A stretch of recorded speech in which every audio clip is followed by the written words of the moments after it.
My name is Joy Guerrero Pajota, and I'm a writer and a producer.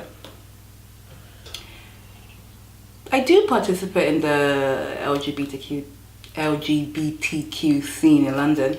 I think my participation is sort of either in supporting people's nights or going to events or being part of events or being part of festivals where more so in film or theatre sort of settings where we kind of discuss our place, our roles and what we can bring. But yeah, so I do engage quite a lot.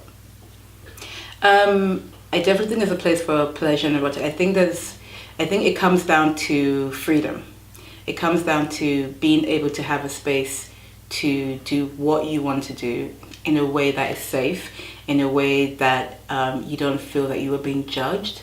And I think when it comes to activism and social justice, there's definitely a place for that, because I think it's about broadening the language that we use and how we interact with our intimacy, with our own sexuality. Because I think for me, to a large extent, before coming to this country, living in Nigeria, super conservative. So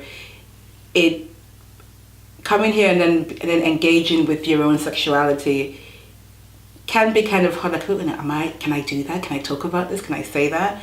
And even sometimes now I still kind of feel like, oh, maybe I shouldn't say or think about certain things just based on condition of being brought up in a very sort of conservative religious family. But it's very freeing to just be able to explore your own sexuality, because it helps you kind of find out who you are, I think, yeah. I think I find most attractive for my body, my eyes, I think. Got this little cat ting on my eyes, so when I put a bit of makeup on, it look good. And also, I would say my fingers, but I enjoy my fingers a lot.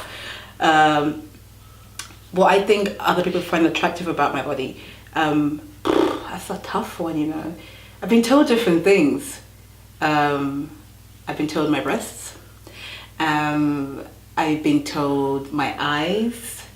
My mouth, and yeah, those are the three main things I've actually been told about my body that people kind of find attractive. Yeah.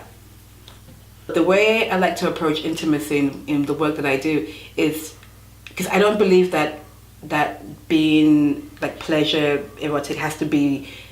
It doesn't always have to be loud. Because I think, but that's across all the work that I do. I think sometimes you can create the most impact by placing an idea and and letting the people's imagination just roll with it. So in the actual content, it might be a situation whereby, you know, the camera can slowly move up, we can slowly investigate a body in different parts of the body, and whatever it is those two people are doing in that scene adds to that sensual sort of movement.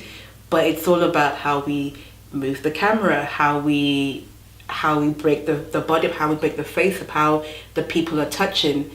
All of that together gives you an abstract of a picture that as somebody watching the film, you then kind of place together anyway. But it also evokes a feeling because, you know, you add the music and everything else and you kind of have this sort of little burst.